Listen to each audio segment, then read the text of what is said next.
You know the vibes. Welcome to another episode of the Hoop Genius podcast brought to you by NBA 2K23. I am Mo Moosey, alongside me as always, the one, the only Mr. BJ Armstrong. BJ, how you doing? Real name.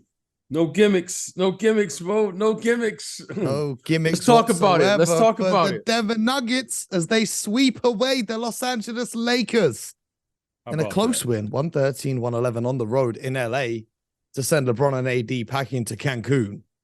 And the Denver Nuggets, for the first time in franchise history, advance to the NBA Finals. Led by Nikola Jokic, another triple-double, 30 points, 14 rebounds, 13 assists. Jamal Murray got involved, 25 points. Aaron Gordon had 22, including 3 threes. Michael Porter Jr. had 15 and some great defense. We'll talk about that in a minute. For the Lakers, LeBron did it all. Played pretty much the entire game, except for 4 seconds. He scored 40 points, 9 assists, 10 boards. Anthony Davis's scoreline looks pretty respectable, 21 points and 14 rebounds. However, for most of this game, he was largely missing. I don't mean missing shots. He was missing as if you wouldn't even notice if he was out there on the court. The Lakers got a great contribution from Tristan Thompson in this one. And if you can't win when Tristan Thompson's giving you a contribution, you're just never going to win.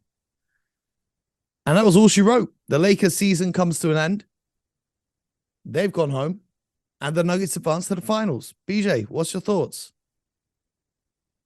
Congratulations to the Denver Nuggets. I mean, that was just a phenomenal performance. I mean, they play like a team. They're on a mission. I mean, they are focused. When you talking about 1 through 12, their entire roster, when they come in, they're playing together. You know, Jokic, what more can you say? I mean, he just makes amazing Finals plays. MVP. Yeah, I mean, he's an amazing player. And Jamal Murray, I can't be happy. I couldn't be happier for a player, Jamal Murray, coming back from, the injury that he had to overcome, and to be playing perhaps better than he was prior to the injury. Okay. Mm-hmm. I mean, he's playing phenomenal basketball, but give their roster construction, Caldwell Pope, Aaron Gordon, Bruce Brown, Jeff Green. I mean, these guys are making significant contributions. And you know what's amazing about it, Mo, is every one of those players complements their best player, which is Jokic. Yep. And I want to say this, I had major concerns about defensively who this team was and who they could be. But they went and added toughness with those players and surrounded him and surrounded Jokic and Jamal Murray, and they took the challenge. And I respect that. You know what? There's no perfect player. I got to give a shout. I got to give a shout. I just wanted to say that to their team. Yeah, they were phenomenal. And I want to just say the last thing, and then the floor is yours. Defensively, this is a really good team, and because they play hard, they get back in transition, they play to their strengths, and they give maximum effort on that end. And that's all you can ask. So they play the game the right way. It's a treat to watch those guys. And when you have, Jamal Murray he's got to be the best player right now who hasn't been named an All-Star. He has to be. Yep. He is a terrific player as well. And, and the coaching staff over there, Coach Malone, they just got it going right now. So they're 4 wins away from not only getting to the NBA Finals, but they're perhaps their first NBA They're 4 wins away. Then they're 0 wins away from the NBA Finals. They booked their spot tonight. They're 4 wins away from winning the whole thing. I just wanted to jump in when you were talking about defense and say shout out to Michael Porter Jr. because throughout his career, he's been looking like one of the worst defenders in the NBA. Today, he's looking very good. I wouldn't say very good, but he held his own. He did his thing. And instead of being a liability that teams can pick on, even Jokic, everyone thought, in the playoffs, is his defense going to hold up? And to his credit, it's held up fantastically. And that trade of Will Barton for Kentavious Caldwell-Pope and, signing Bruce Brown is fantastic what the Denver Nuggets have done. Absolutely fantastic. PJ, do you think they have what it takes to win it all? Are they your favorite going into the final? Absolutely.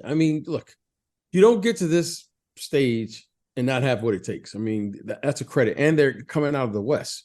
So this is a phenomenal achievement. However, the work, it's not, they still have work to do. And I'm sure they're not satisfied just getting here. You can tell by the way they played tonight. I mean, this was easily a game you could have just overlooked, kind of just taken it easy. You're in LA.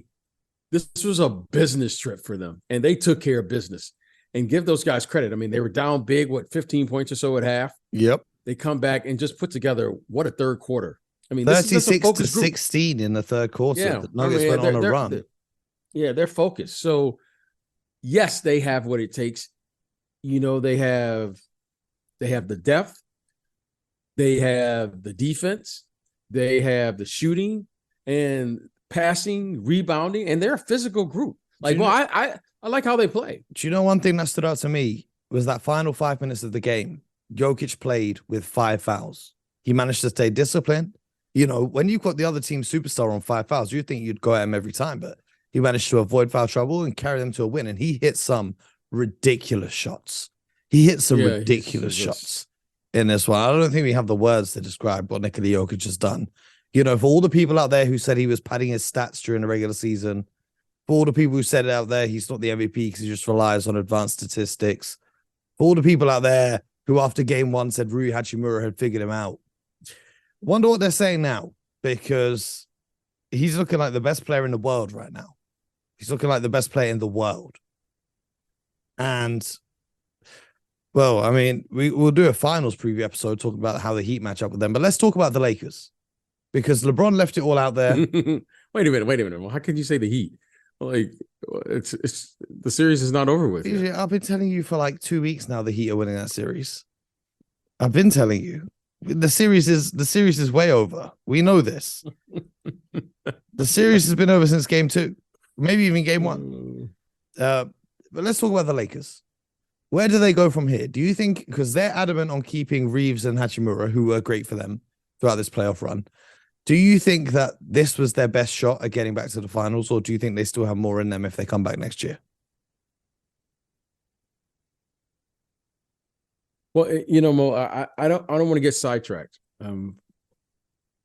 by the inconsistency of what I saw throughout the entire year. Okay. In the second half of the season, right around All-Star break, whenever they made those trades, it seemed to inject them with a sense of urgency, and they played and they got in. And did they get into the play-in game? I can't remember. Yeah, it seemed like 7 seed. They got into the play-in, they advance, and they get to the Western Conference Finals. And now we seem to have forgot how, I mean, this team, they were like dead in the water, literally, Mo, for probably over half of the season. I mean, they really struggled.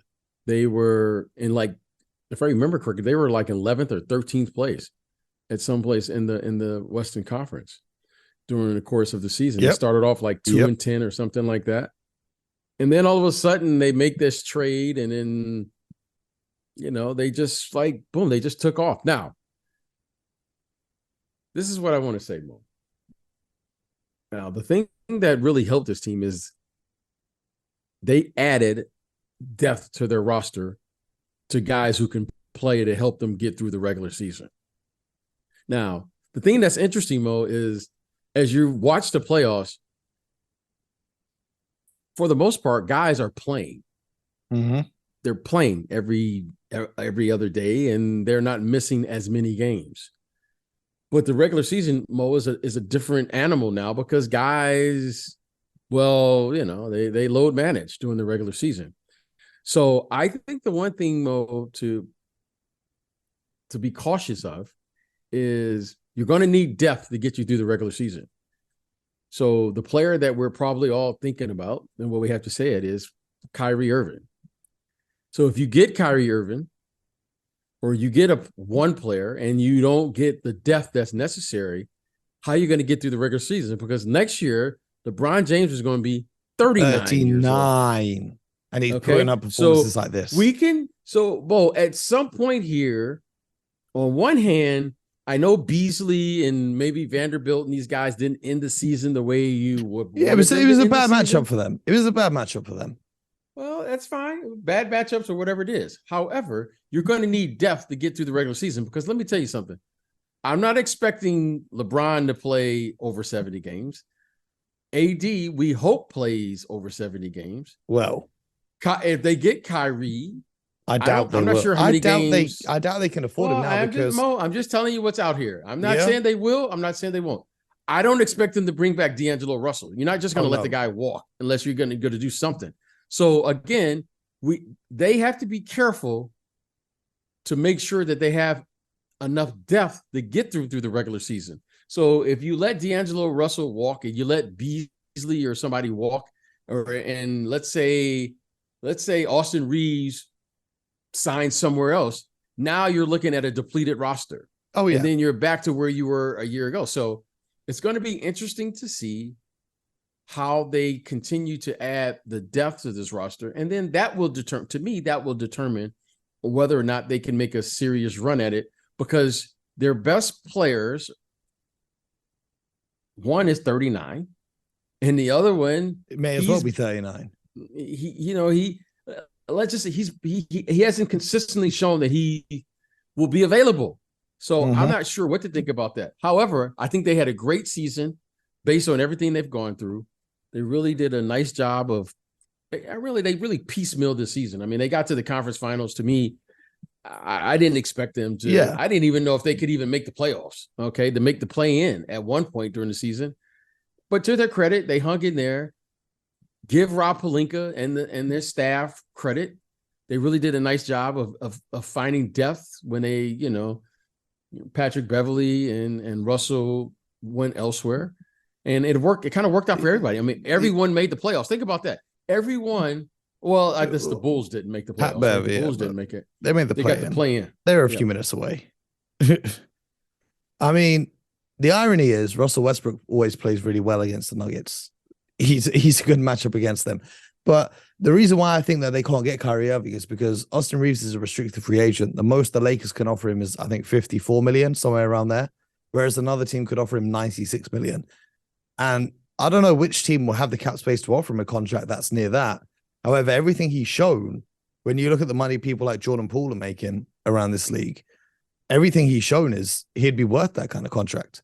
So I wouldn't be surprised if a team put out an offer for him just to force the Lakers' hand into matching it. I think that would be an interesting storyline throughout the summer. I think they've got to retain Rui Hachimura. Adding him to the starting lineup, they changed their starting lineup today. Adding him to the starting lineup was great.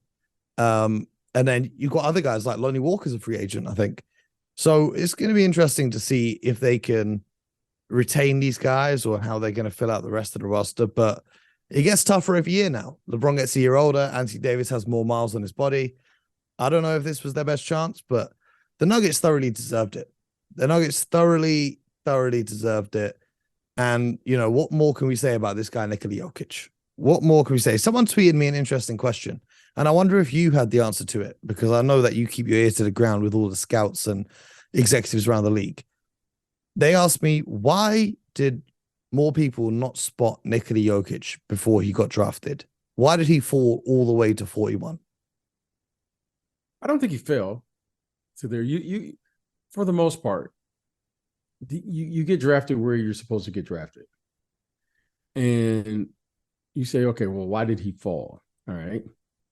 Well, when you're assessing a prospect, you're trying to predict. Again, that's a huge word.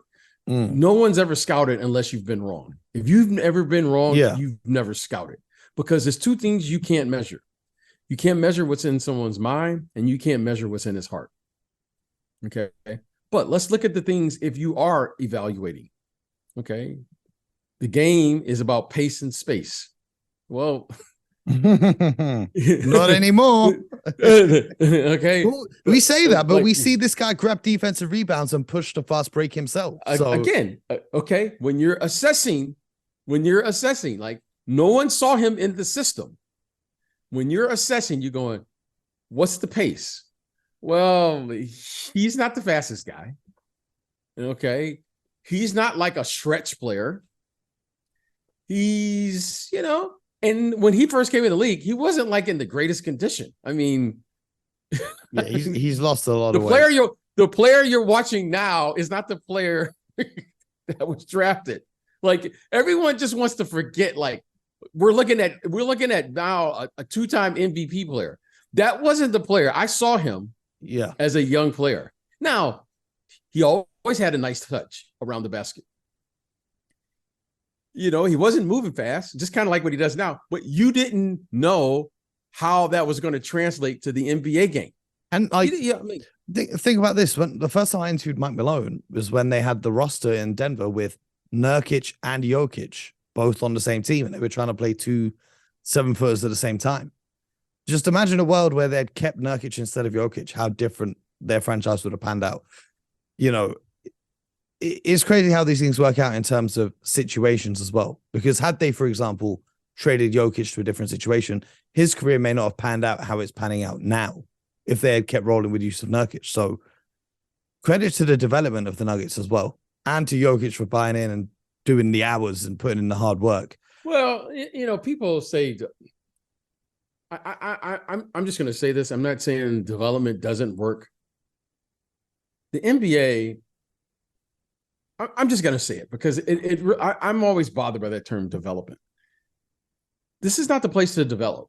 The NBA is not the place to develop. The NBA is the place where you come to perform. Like, Mo, I'm not paying my money, hard-earned money, to see you develop a player. I'm paying my money to see someone perform. Tell that to the Miami Heat and all their undrafted guys. The Miami Heat have identified they're not developing. Those guys can play. Those guys can play and fit their system, like whatever their system is. Like if they can develop, then they can develop just about anyone. No, they have a specific thing that they're looking forward to that fits their system. Okay. I would venture to say probably one of them is toughness. Mm-hmm. I would venture to say Udonis Haslem is not for everyone. Mm-hmm. Okay. There's a reason he's on the bench. Everyone can't coach Jimmy Butler. Okay. Yep. Everyone just can't just go get Gabe Vincent and suddenly now the guy gets 29. Like everyone wants to talk about this, but they've identified what fits for them. It just fits for them. Just like the Caleb kid. Caleb Mine. Caleb Mine.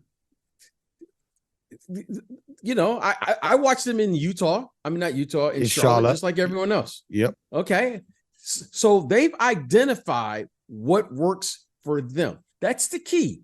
What works? What works in your system? Now, that's why people make trades. You know why they make trades, Mo? Because you're saying just because it didn't work over there didn't mean it won't work over here. Mm-hmm. Okay.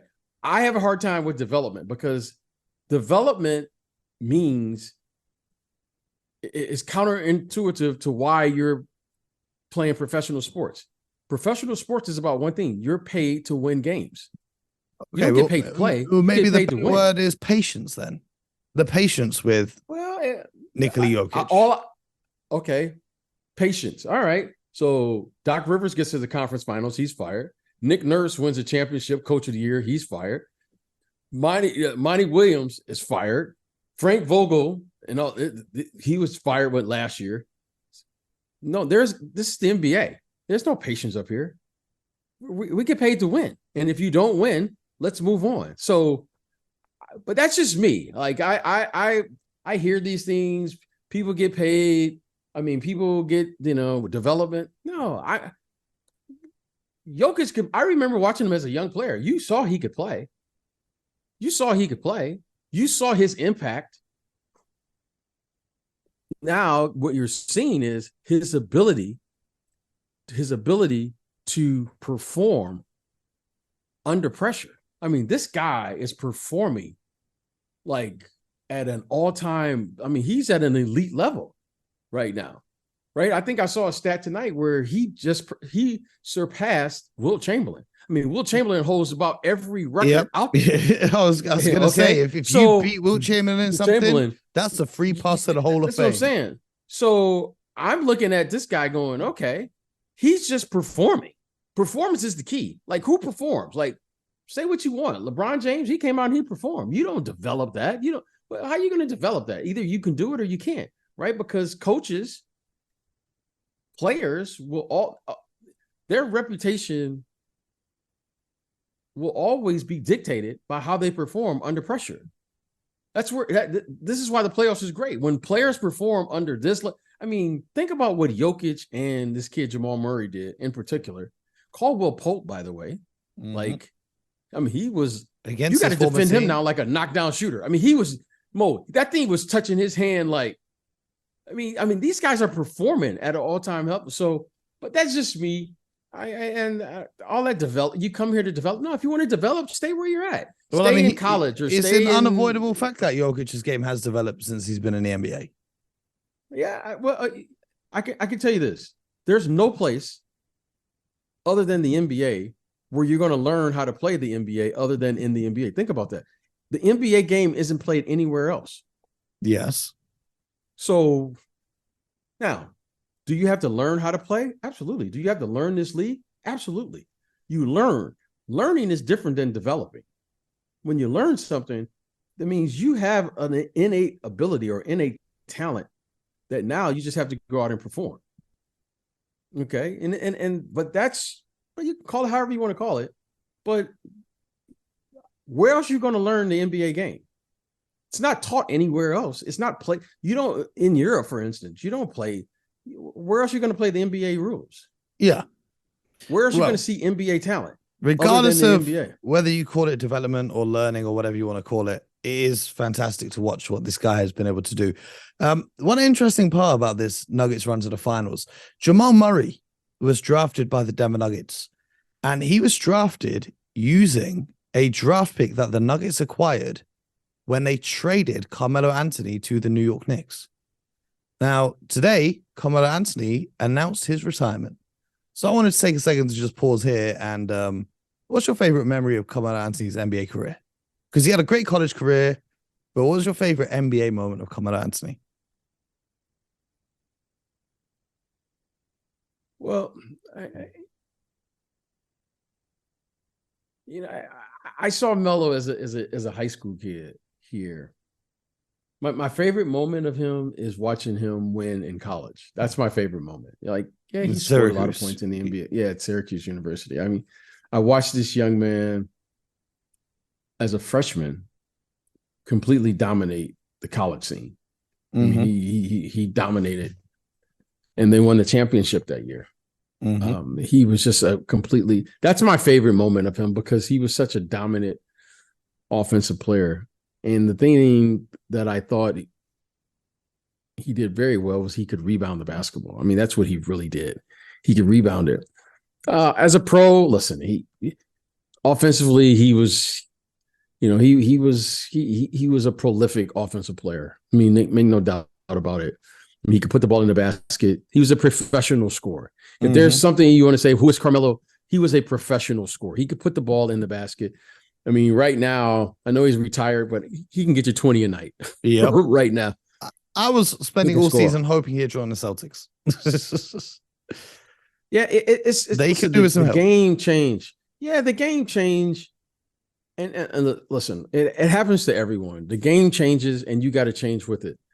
I his best part of his game to me, I mean, he got all the credit for scoring, was rebounding the basketball. And if there's anything I wish he would have been more consistent doing, because he did it up here, is rebound the basketball. Because, I mean, he was a rebounder. I mean, he could rebound the ball with the best of them earlier in his career. And as you age and as you mature, like you're watching Aaron Gordon right now, like he's turned into a defensive player. I remember when he came into this league and you're watching him, and that's the maturity of the game. Of your game. As you age, you figure out other ways to contribute. If there's one thing about Carmelo, because Carmelo should still be, in my opinion, he still should be playing in the league, but he couldn't figure out how to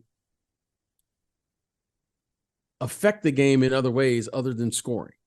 Now, I thought he, as time went on, he adjusted because he was always the number one guy. He was always the go-to guy. Yeah. But Carmelo right now, when I think about it, this guy can get 20 right now. Like, Mo, if you had an NBA game right now, he could get you 20. Now, he may give up 20 or 30, but he can get you 20. He can get you 20 now. There's no doubt about that. Okay? And he'll get you 30 or 40 if he's hot. So, congratulations to him. A Hall of Fame career, amazing player. I wish he would have had a chance to win it all because he was a very special talent, okay? A great talent. Unfortunately, he never got a chance to compete and win an NBA championship. But what an amazing player. I mean, I don't know how many points he scored. I mean, he's got to be, top 15 or something, top 10 scoring all time, something like that. Must be. I ain't looked it up, but he's got to be up there. Yeah. Yeah, so congratulations to him. Shout out to Melo. Let's talk about tonight's game, the Celtics and the Heat. Do you think it's all over, or do you think the Celtics can get one for their pride? For some reason, I Mo, I will say this. When I look at that Boston team, I see a group of individuals that are like individually, I think they're better than the Heat. I think the Heat probably would say that. They might not say it publicly, but I think they know that the Boston Celtics roster is probably on paper, a better roster than theirs right now. I mean, they got injuries. On paper, it's the best in the league. Yeah. Okay. Now, but the thing that baffles me, Mo, is the Heat have like 6 or 7 players. They had 2 players that didn't even score one night, in Kyle Lowry and Kevin Love, and they still beat the Boston Celtics. Mm-hmm. And these are like 7. This is their top 7 guys. So they're basically beating the Celtics right now with like 5 players. Mm-hmm. I mean, and it just doesn't make sense. Well, like it just doesn't make sense to me. Like I'm looking at this team. You have a guy, Mo, that doesn't even play DNP CDs, and then he suddenly comes out and guards the other team's best player. And Jimmy Butler might be the hottest player left in the playoffs. I mean, him and Jokic are neck and neck. You know what I mean? I mean, Mo, it's just so you have a guy, Mo. I mean, just think about this, Mo. He's not playing, but then he can come match up with Jimmy Butler. Why is it this guy? Like, Mo, I mean, I just go back to this and then I promise I won't say it again. Why wasn't he playing? I remember I asked you the first game, what's wrong? Why isn't Grant Williams playing? Like, why isn't he getting the reps? You got to have the depth. You got to be able to mix this thing up. You got to be able to be disruptive. And right now, Mo, I still think if the Celtics can just get one, just get one, Mo. Like but I'm naive to know. I know, Mo, it's probably not going to happen. They look defeated in game 3. Like the body language and the post-game comments, they look like they're finished. Yeah, they did. But you know what, Mo? Stranger things have happened. And I just think, Mo, sometimes, Mo, you never know what could turn something around because they have the talent. It's not like they don't have the talent. Like, Mo, they have the talent to do this. That's what, Mo. And I will say this, and then I'm turning it over. Well, if they got their stuff together, this could be a hell of a playoff because I don't think there's anything Miami could do. It's not like Miami has like an advantage. They just are more disciplined and more focused. That's their advantage. They're just playing. I mean, Mo, they're just playing lights out. And I don't think they're playing lights out. Well, they're shooting lights out. They've not shot like this through the regular season. They're shooting on an insane tear. Mo, they're just like, Mo, they're just showing you the power of a team. Like when you play together, Mo, and you're passing and doing all those things, it's really hard to beat them. But I just want to see them get one. I mean, think about this, Mo. The New York Knicks won what, 2 games? Mm-hmm. Well, to be fair, Jimmy Butler missed those games, so. But the Celtics can't even get one game, Mo. I mean, come on. I mean, Mo, you got 2 all NBA players, and you can't get one game. Mm-hmm. You got a defensive player of the year. You got another guy who was like second or third team defensive player. You got the reigning, sixth man of the year. You can't win one game, like Mo, one game. Mm-hmm. I mean, that to me is it's hard for me to think that, just on talent, you're going to win one game. Okay, maybe they don't have the discipline and the other, but Mo, they can't win one game, like one game. Hard work beats talent every single time. Every single time. It's not like they're not working hard. I don't think they're not working hard. On defense, they ain't. On defense, no, Mo. They're running some good stuff, man. Do you see what this guy's running? I see it, but I see it, but I also see the Celtics helping one pass away. I see the Celtics helping off the strong side corner to 40% open. If that's what you're instructed to do, you got to do what you either buy in or you don't. Like, I ain't buying. Maybe that's not the best scheme. It's not. Mo, they're down 3-0. Okay. It's the worst scheme. Okay, then. Let's say they need to come up with a different scheme. But I don't think they're not working hard. I think they're working hard. It's just these other guys. They're just playing. They're just really crushing it right now. The Miami Heat. Yeah. Well, we're gonna see what happens tonight. Shout out to the Denver Nuggets getting through to the NBA Finals, and they await the winner of the Miami Heat beating the Boston Celtics. And then we may get a week off to get some sleep before the NBA Finals. So looking forward to that, if not anything else. Looking forward to that. But we will have a conversation tomorrow if the Celtics lose, and if they win, we'll see what Denver happens. Nuggets in the NBA Finals. First time in your life. We've never said that before. Mo. Ever in the history of the franchise.